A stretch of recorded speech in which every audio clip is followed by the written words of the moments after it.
You keep waiting for your life to change like it's going to magically rearrange itself one morning. It won't. Nothing shifts until you snap and accept one brutal truth: everything wrong in your life is your fault. Not your parents, not your environment, not your bad luck. You. The moment you take full responsibility, you lose the right to complain. And that's exactly why most people never do it. They rather stay weak than face the weight of control. You've been trained to think responsibility is pressure. It's not. It's power. The second you own everything, your failures, your laziness, your missed opportunities, you unlock something dangerous. Because now there are no excuses left. No one to blame. No escape hatch. Just you staring at the reality you created. And most men can't handle that moment. They break. They retreat back into comfort. But if you don't, if you stand there and accept it without flinching, that's where the transformation starts. And this is where speaking in tongues actually means something completely different than what you've been told. It's not mystical nonsense. It's not some emotional performance. It's the moment your internal language changes. Weak men talk to themselves in excuses, fear, hesitation. Powerful men speak a different language inside their own mind, a language of certainty, of command, of dominance. When you take full responsibility, your internal voice stops asking questions and starts giving orders. You don't say, maybe I should. You say, I will. You don't negotiate with yourself. You instruct. That shift is everything, because identity is built on what you repeatedly tell yourself. If your inner voice is soft, uncertain, emotional, you will be soft, uncertain, emotional. But when you start speaking in a language of power internally, your actions follow. Discipline stops feeling like punishment and starts feeling like alignment. You don't try to be consistent. You operate from a place where inconsistency is unacceptable. That's dominance. That's control. Not over others, but over yourself first. Most people want results without identity change. That's why they fail. They go to the gym, they start a business, they try to improve, but their internal voice is still weak. So they quit the second things get hard. You, on the other hand, if you truly take responsibility, you don't have the luxury of quitting. Because quitting would mean admitting you're the problem. And now you've already accepted that. So the only option left is to fix it. Relentlessly. Responsibility strips away your illusions. It exposes every lie you've been telling yourself. I'm tired. No, you're undisciplined. Either have time. No, you're disorganized. It's not the right moment. No, you're scared. And once you see through those lies, you can't unsee them. That's the curse and the advantage. Because now you operate in reality, while everyone else is still hiding behind excuses. When you fully own your life, your standards rise automatically. You stop tolerating weakness from yourself first. You stop negotiating with comfort. You stop seeking approval because you understand something most people don't control is the highest form of freedom. The more responsibility you take, the less anyone else can control you. That's the paradox weak people will never understand. Most men sabotage their own lives and then invent stories to protect their ego. They point at the economy, their background, their family, their bad luck, anything except the man in the mirror. That habit keeps them stuck. The moment you remove every external excuse, something uncomfortable happens. All the responsibility lands on you. And that's exactly where power begins. Because as long as you believe something outside of you is controlling your outcomes, you've already surrendered control. You've been conditioned to think responsibility is a burden. It isn't. It's leverage. When everything becomes your fault, everything also becomes fixable. That shift is brutal because it leaves no room to hide. You can't say, I'll try later when later never comes. You can't say, I didn't have the right opportunity when you didn't create one. You can't say, I'm not ready when readiness is built through action, not waiting. Responsibility cuts through all of that noise and forces clarity. Look closely at how most men operate. They wait for motivation before they act. They wait for confidence before they step forward. They wait for permission before they take control. And while they're waiting, someone else is moving, someone else is building. Someone else is taking what they claim they want. The difference isn't talent, it isn't intelligence, it's ownership. One man says, if it's going to happen, it's on me. The other says, I hope it works out. Those two mindsets never produce the same life. Taking responsibility means you stop outsourcing your standards. You stop expecting discipline to come from external pressure. You stop relying on circumstances to push you. Instead, you become the source. If your results are poor, you don't complain, you adjust. If you fail, you don't collapse, you analyze. If you fall behind, you don't make excuses, you accelerate. That level of ownership creates momentum because every situation becomes data, not drama. The uncomfortable truth is that most people are addicted to excuses because excuses protect their identity. If it's not your fault, then you don't have to change. But that comfort comes at a cost. You stay average, you stay predictable, you stay replaceable. Responsibility destroys that comfort. It forces you to confront your habits, your discipline, your decisions. It demands that you upgrade, whether you feel like it or not. There's a reason high-level performers obsess over ownership. They understand that control starts internally. They don't waste time arguing with reality. They accept it, then dominate it. If something goes wrong, they don't look for sympathy, they look for solutions. That mindset compounds over time. Small improvements stack, consistent action builds, and eventually what looked like discipline becomes identity. When you fully accept responsibility, your behavior changes immediately. You become sharper with your time because wasting it is now your fault. You become stricter with your habits because breaking them is now your decision. You become more focused because distraction is no longer an accident. It's a choice. That level of awareness is uncomfortable, but it's also what separates men who drift from men who lead. The truth most people avoid is simple. The life you're living right now is a reflection of what you tolerate. If your standards are low, your results will match. If your effort is inconsistent, your progress will stall. Responsibility forces you to raise both. It removes the illusion that things will improve on their own. It replaces hope with action and action with results. Once you step into that mindset, something shifts permanently. You stop asking what went wrong and start asking what you're going to do about it. You stop reacting to life and start directing it. And that's where the real advantage begins. Because while everyone else is still searching for someone to blame, you're already building the outcome you want. Most men don't lose in the real world. First, they lose in their own mind. Long before any failure shows up externally, it's already been accepted internally. The conversation you have with yourself every single day is either sharpening you or weakening you. And most of you are running a script that guarantees hesitation. You tell yourself you're tired. You tell yourself you'll start tomorrow. You tell yourself you need more time. That isn't thinking, that's self-sabotage dressed up as logic. Your internal voice is not neutral. It is either issuing commands or creating excuses. There is no middle ground. When you wake up and your mind starts negotiating, maybe later, just one more hour, it's not that serious. You've already handed control to your lowest impulses. Weak internal dialogue always sounds reasonable in the moment, and that's why it's dangerous.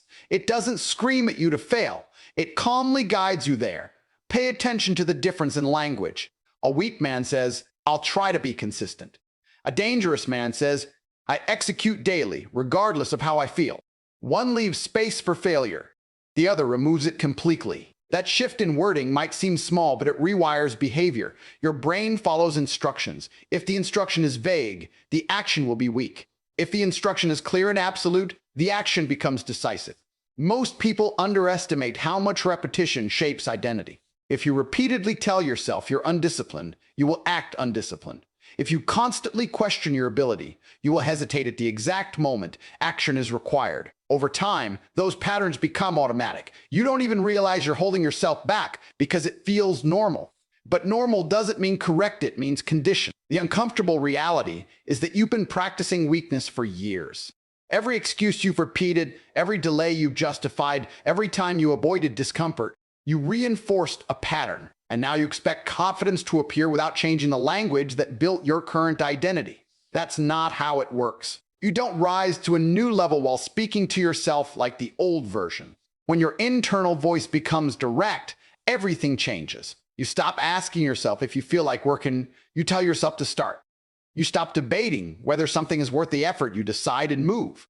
You remove emotion from execution. That doesn't make you robotic. It makes you reliable. And reliability is what builds momentum. There's a reason disciplined individuals seem different. It's not that they feel more motivated, it's that they don't rely on feeling at all. Their internal dialogue is structured around action, not emotion. When discomfort shows up, they don't interpret it as a stop signal. They interpret it as part of the process. That interpretation comes from the language they've trained themselves to use. You need to understand this clearly. Your thoughts are instructions. If your instructions are weak, your life will be weak. If your instructions are precise, consistent, and demanding, your results will reflect that. This isn't about pretending to be confident, it's about removing the patterns that create doubt in the first place. Confidence is not built through positive thinking. It's built through aligned thinking followed by consistent execution. Most men are waiting for some external push to change. It won't come. The shift begins internally, and it starts with how you speak to yourself when no one is watching. That voice either keeps you average or pushes you into a different category entirely. Once you take control of it, hesitation starts to disappear. Clarity replaces confusion. Action replaces delay. And suddenly, what used to feel difficult becomes automatic because you're no longer working against yourself, you're directing yourself. Most men treat discipline like a temporary phase, something they visit when they feel motivated and abandon the moment it becomes uncomfortable. That mindset guarantees inconsistency. If discipline is optional in your life, then so are your results. The real shift happens when quitting is no longer part of your decision-making process, not reduced, not delayed, eliminated. When the option to quit disappears, the entire structure of your behavior changes. You've been trained to believe that discipline is difficult because it requires constant effort. That's only true when you're still negotiating with yourself. The friction doesn't come from the work, it comes from the internal debate before the work. Every time you hesitate, every time you ask yourself whether you feel like doing it, you create resistance. Remove that negotiation and the resistance drops. Action becomes immediate, not emotional. Look at how you approach commitments right now.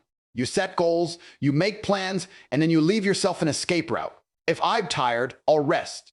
If something comes up, I'll adjust. If it gets too hard, I'll take a break. That language sounds reasonable, but it weakens your execution. You've already decided that discomfort is a valid reason to stop. And when that moment arrives, and it always does, you follow the script you wrote in advance. When quitting is no longer an option, your brain adapts. It stops searching for alternatives and starts finding solutions. Instead of asking, should I continue? It asks, how do I continue? That shift is subtle, but it's powerful. It moves you from avoidance to problem solving. You don't waste time debating whether to act, you focus on how to execute more effectively. Consistency is not built on intensity. It's built on inevitability. If your actions are tied to how you feel, they will fluctuate. If your actions are tied to a standard that does not change, they stabilize. That's why disciplined individuals don't appear to struggle as much. They're not stronger in every moment. They've just removed the choice. They operate on rules, not moods. Most people fail in the first few days of any commitment because they underestimate the initial resistance. The beginning is always uncomfortable. It's unfamiliar. It's demanding, and it challenges your existing habits. If quitting is still an option during that phase, you will take it. You'll justify it. You'll rationalize it, and you'll convince yourself it was the right decision. But if quitting is off the table, you push through that initial barrier. And once you do, the process starts to feel different. There's a point where discipline stops feeling like force and starts feeling like alignment. That only happens after repeated execution without interruption. When you show up daily, regardless of circumstances, your actions begin to define your identity. You no longer see yourself as someone trying to be consistent. You see yourself as someone who is consistent. That distinction matters because identity drives behavior at a deeper level than motivation ever will. You need to understand that ease is a byproduct of repetition, not a starting condition. The reason disciplined behavior feels hard to you is because you haven't done it long enough without breaking the pattern. Every time you stop, you reset the difficulty. Every time you push through, you reduce it. Over time, what once required effort becomes automatic. The absence of an exit option forces growth. It removes hesitation, it eliminates second guessing, and it creates a level of focus that most people never experience. When your only path is forward, you adapt faster, you learn faster, and you execute with more precision. That's why discipline eventually feels easier, not because the work changes, but because you do. Most men don't realize they're being controlled because the thing controlling them feels good. Comfort doesn't show up as an enemy. It shows up as relief. It tells you to rest when you should push, to delay when you should act, to settle when you should demand more. And because it feels justified in the moment, you accept it without resistance. That's how control is taken from you quietly. Not through force, but through permission. You've been conditioned to chase comfort as if it's the goal. Easier path, softer routine, less pressure. But every time you choose comfort over effort, you reinforce a dangerous pattern. You train your mind to avoid resistance. You lower your tolerance for discomfort. And over time, even small challenges start to feel overwhelming. What used to be manageable becomes difficult, not because the task changed, but because you did. Control doesn't come from doing what's easy. It comes from doing what's necessary, especially when it's inconvenient. The moment you start prioritizing comfort, you lose that edge. You begin to negotiate with your standards. You tell yourself it's okay to skip, okay to delay, okay to reduce effort. And once that negotiation becomes a habit, your discipline starts to collapse. Look at your daily decisions. They seem small, almost insignificant. Choosing to sleep longer instead of waking early. Choosing distraction instead of focus.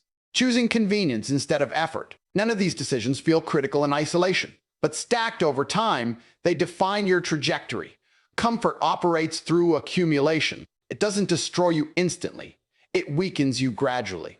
The problem is that comfort doesn't just affect your actions, it reshapes your mindset. When you repeatedly avoid discomfort, you start to associate effort with something negative. You begin to resist anything that challenges you. That resistance limits your growth because growth requires friction. Without it, you stay in the same state, repeating the same patterns, producing the same results. Discipline, on the other hand, builds control by doing the opposite. It forces you to act despite resistance. It trains you to follow through, even when it's inconvenient. It increases your tolerance for discomfort, which expands your capacity. Over time, things that once felt difficult become manageable, and things that once felt impossible become achievable. That's how control is built, through repeated exposure to challenge. Most people misunderstand discipline because they see it as restriction. In reality, it's structure. It creates consistency in your behavior, which creates predictability in your results. When your actions are consistent, you eliminate randomness. You're no longer reacting to how you feel. You're operating based on what you've decided. That's where real control begins. Comfort strips that structure away. It introduces variability. One day you perform, the next day you don't. One day you're focused, the next day you're distracted. That inconsistency destroys momentum. And without momentum, even simple progress becomes difficult. You're constantly starting over, constantly rebuilding, constantly losing ground. You need to recognize that comfort is not neutral. It's directional. It pulls you away from effort, away from discipline, away from growth. Every time you follow it, you move further from control. Every time you resist it, you strengthen your ability to act independently of it. There's a reason high-performing individuals operate differently. They don't eliminate comfort entirely, but they control when and how it's allowed. They don't let it dictate their actions. They use it strategically, not habitually. That distinction is critical because it keeps them in control of their decisions rather than being controlled by them. The shift happens when you stop asking what feels good and start asking what moves you forward. That question changes your behavior immediately.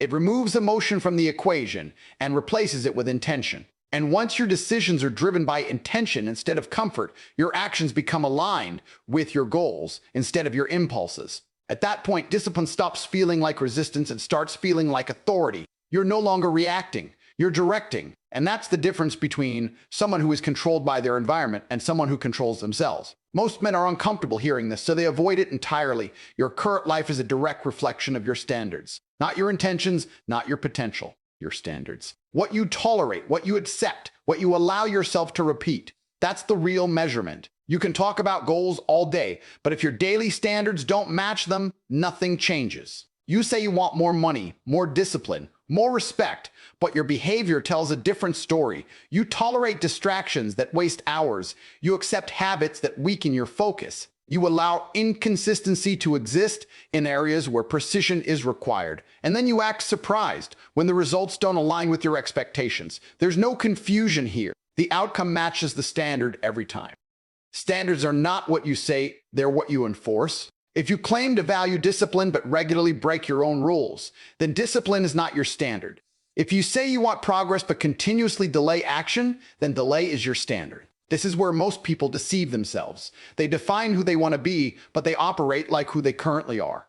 That gap is where frustration lives. Raising your standards is not a motivational decision, it's a structural one.